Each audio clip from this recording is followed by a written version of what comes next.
Hi friends, just wanted to talk to you a little bit about this week's asynchronous activity. In our class we discussed the 5 basic shapes. You did some tracing and some coloring and we began to paint.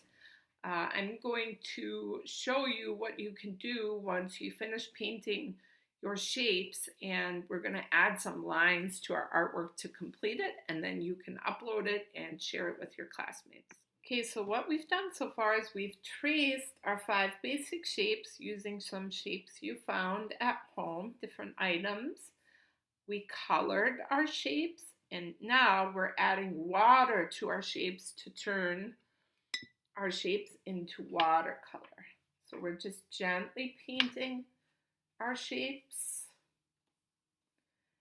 and we are giving Mr. Brush a rinse, Mr. or Mrs. Brush a rinse after every time when we switch colors. You can see I've already painted some of these in. And then once you're finished with that, you can choose one color to paint the background. The reason why I suggest just using one color is because your shapes are already very colorful, so we don't need to add a whole lot of extra color. I am going to use this dark blue I have. You have different watercolors than I do. Whatever you have works. What I like to do when I paint big spaces is I like to put water on my paper first, because then the color spreads more easily. Remember to use lots of water with your watercolor and gently paint the paper. No scrubbing or kind of jabbing your paper or jabbing your brush into the paper. That's not good for a brush, because then the brush loses its bristles and then you can't paint with it anymore.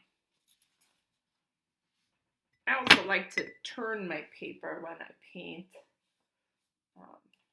and it's easier to get to all the different spots. Anytime your paint looks scratchy on your paper, that just means that you need to add more water.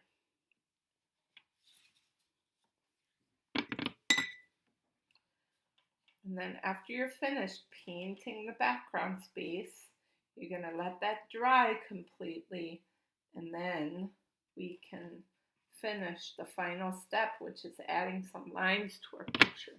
And we have used and we've learned about lines the last couple of weeks too. So you should know all about those. Actually, it was last week. And then you can use crayons or a black marker to add those. So I'm just going to let this dry, and then I will be right back to talk to you about the next step.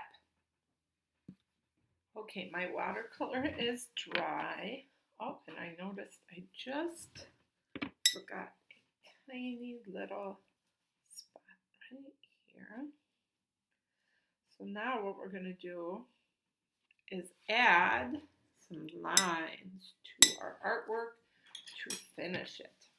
And there's lots of different kinds of lines we've learned about, and you can just add the ones you remember. I'm going to do it with a black Sharpie. You can do it with a marker or maybe crayons. A black crayon would stand out nicely, and you can just add different lines in and around your shapes. We have a dashed line, dotted line, loopy line, wavy line, bumpy line,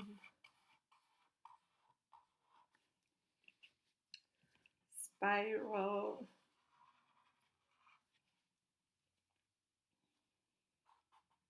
zipper,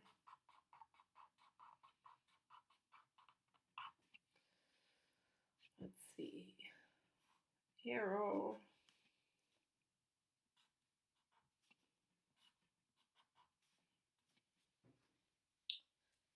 We have straight lines.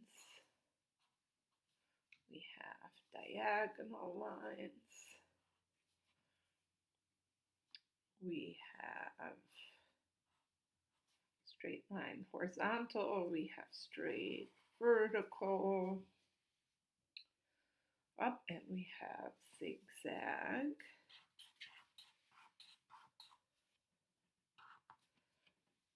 And let's see, I think that's all of them. And you could repeat them too if you want.